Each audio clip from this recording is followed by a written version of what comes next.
like to call the Dixon County Commission meeting, regular meeting to order, January 25th, 2018. Please stand for the flag salute.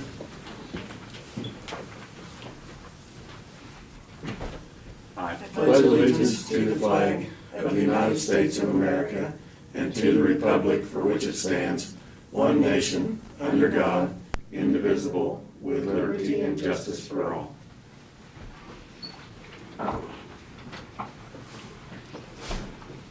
approve of the agenda with the additional items. Consider appointing Kevin O'Harris to the 8th Judicial District nominating as a non-lawyer member for another 4-year term, and consider approval of the agreement with KDOT for HRR signage project.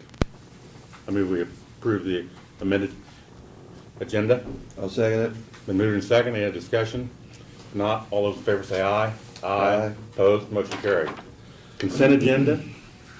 Minutes of the January 18th meeting. Payroll of $365,999.43. Cable wire payments of $42,872.39.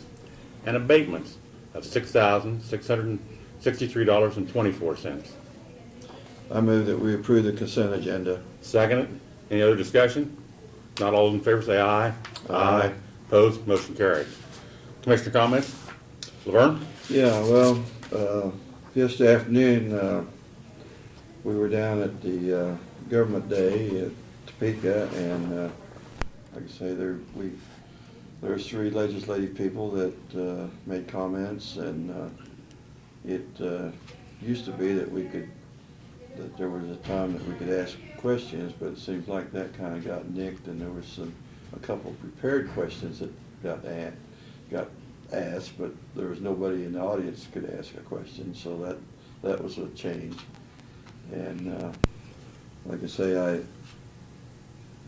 I wish that more of our legislative people would. Then there was a light lunch after that meeting, and that's the time that we usually get to talk to our representatives. And I do want to mention that Randall Harding was there, and we did get to visit with Randall, but that was about the only representative that we got to visit with last time. So that's all I got. Thank you, Laverne. Barb gave her biannual report to the commission of licenses sold and what's going on in her office. Appreciate that, Barb. Randy Barton was in with Marcia Cook, who will be taking Janet Myers' place, and I can't think of the exact title. RAPS coordinator. RAPS coordinator, that's what I thought it was. She'll be starting here soon. We will be going down to Council Grove January 30th. We're at the 8 counties that surround us. We'll be meeting down there at 6 o'clock, and then the 31st, I'll be going out to Hayes with the Extension Office for a partnering meeting. I don't believe there's anything else, so we'll move up to no petitions or proclamations, other public comments. Nobody's here. Brad, do you want to give your report? Yeah, I certainly will. There's nobody here, but I'll.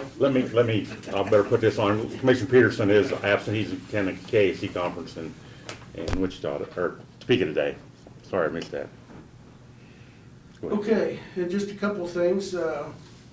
I'd provide you a report on the diversion fund earlier, and we got that, we talked about it. Last week you'd asked about some information on the wind farm tax exemptions, and you have a handout there, but kind of in a nutshell, the law was changed in statute 79-201. The law was changed in 2016 that prior to that time, according to that statute in subcategory 11, wind farms were totally exempt from property taxes. And so the law changed in the 2016 session that essentially says if the owner applies for a conditional use permit or a permit to construct that wind farm after that point in time, that they could be exempt for the 10-year exemption similar to that of pipelines. So if in fact the wind farm, we're fortunate enough that the wind farm comes into our county that's currently being proposed for Marion and McPherson County, which we're told that it will, we can most probably assume that they will be applying for a 10-year tax exemption, which is what they would be subject to according to my interpretation of the law. So I don't know that's a bad thing. I mean, if that's what it takes to get them to come here, much like the pipeline, the Keystone Pipeline to TransCanada that is on the 10-year exemption, we're only a year and a half or almost a little more than that from that coming off exemption. And I don't know about you guys, but it seems like just a couple months ago that they were starting that, and 10 years looked a long ways out. So, of course, it remains to be seen on the wind farm what happens, but I would assume that we would probably attempt to, we have the option to attempt to negotiate a payment in lieu of taxes agreement with them during that period of time to help pay for some of our expenses such as emergency response, training, things of that nature. So we'll just kind of take it as it comes and see how it goes. But I guess the good thing is that those farms are no longer lifetime exempt. So, and we'll see what happens. So. I mentioned last week or the week before that we were working on upgrading the sewer lift station power source in Talmadge. Just in a little recap, when that sewer district went in place 30 years ago, give or take, it's been a while, they purchased a portable generator that was to be used for power in the event of a power failure to run the lift station, because sewers still run and they still need to be pumped out. And that generator sat in the fire station for many, many years. When we took over the sewer district operations 6 or 8 years ago, we inherited that, and we have attempted to keep it running and ready to be deployed to that if needed. Fortunately, we've never needed it, but that generator is of such a vintage now that the parts are no longer available, the carburetor is shot on it, it can't be repaired. So we felt like it is time to upgrade and put a generator on site there, very similar to what we did at the Detroit lift station. That's all automated, so if there is a power outage, it automatically kicks on and keeps things running. We already have a remote monitoring system there. We can tell what the levels are, how much it's pumping, and that could be connected also to the generator, so we know immediately when it kicks on and off, if it runs its normal test weekly and all that. So we've progressed on that. I've been working with Paul Freddick at Enterprise, as you know, helps us with the lift stations and maintaining those. And with Enterprise's help, we'll work together to get that installed. I got the order placed yesterday, and so it'll take 4 to 6 weeks before the hardware gets in, and we'll be able to go up there. But that will be paid for out of the Talmadge Sewer District Maintenance Fund, which they have enough money in there to take care of that, and we'll still have enough in there for an emergency. So I did call Verl Cope yesterday, and I said, since you're the Talmadge godfather, I'm going to update you on this, and he was very appreciative that I called him, and so I thought it sounded like a very good project, and good enhancement to their system. So we will progress on that as the equipment comes in. We also were fortunate enough yesterday to make a job offer to our new IT director that will replace Dick Palmer, and so that young man accepted, and we're waiting today to see. He would have to give 2 weeks' notice to his employer, and he was planning on doing that today or tomorrow. So I hate to divulge the name until he's had an opportunity to do that with his employer, but next week we should be able to tell you who that is, and we're excited to get that person on board and get him started training. So, and then, as Craig mentioned, we've got the meeting in Council Grove next Tuesday night, and when we're done, we'll set up a time to leave for there and make a plan. So let's. Oh, we talked about courthouse security. I was gonna touch base on that. As you know, for many years we've toyed with the idea of when is the right time to secure the courthouse. And as I told you in the work session, I've always been of the opinion that the citizens of Dickinson County really weren't ready to have to come through a metal detector, but I think those times have changed, and I've certainly changed my opinion.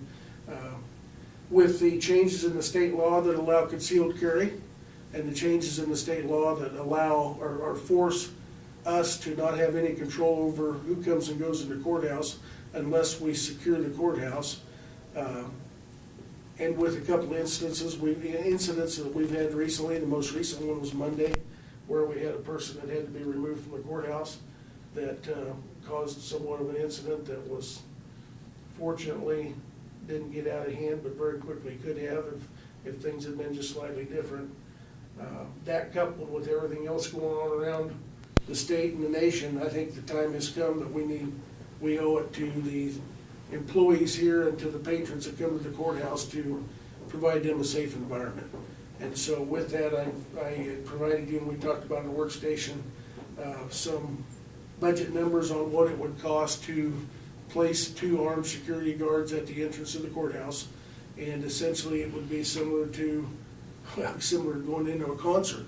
If you've ever been to, a concert where you would come in and be welcomed, and you'd have to walk through a metal detector, and if you're carrying a purse or bag, you'd have to allow them to look inside that before you could come in the courthouse. If you were carrying a weapon of some type, you would be allowed to put it in a gun locker there and secure it before you come in, and then when you leave, you'd be allowed to take it with you and leave. So we're trying, I think the goal would be to not prohibit or inhibit people's visit to the courthouse to do business, but once you're inside our confines, we want you to feel safe, and we want the employees to feel safe.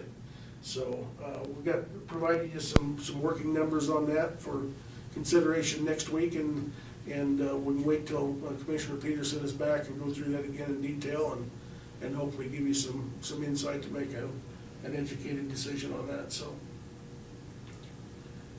they cover that well enough, you think? I think so, Brad. Okay, all right. Okay, don't you think, Lauren? Yes, well, like I say, and with the legislature, the way they have changed concealed carry and all those laws, that does affect, what we, like I say, we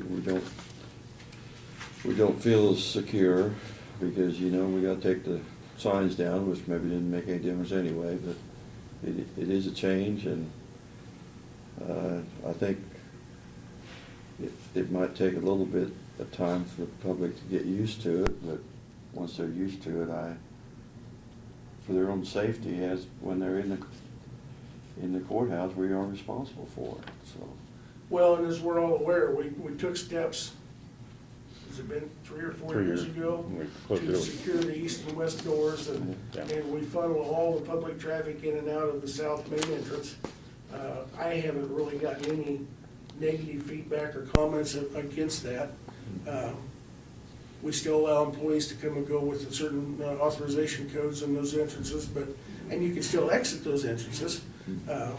But that was kind of the first step, and I really think the time has come, and I'm not necessarily a paranoid person, but with a couple of incidents that we've had recently, I am very concerned. So I think the timing is here, and the people almost come to expect that in a public building. And we certainly want people to be safe, and we want our staff to be safe as well. So. Well, especially our situation's a little different because we have court hearings that can be pretty controversial, and like I say, it's not like just an ordinary business. We're having trials and that type of thing that makes this building a little bit different. Absolutely. And the people that attend those trials, not necessarily the witnesses, but the defendants are coming in and out, and we have no other way of knowing whether or not they're carrying any weapons or have any negative motivations to hurt somebody. So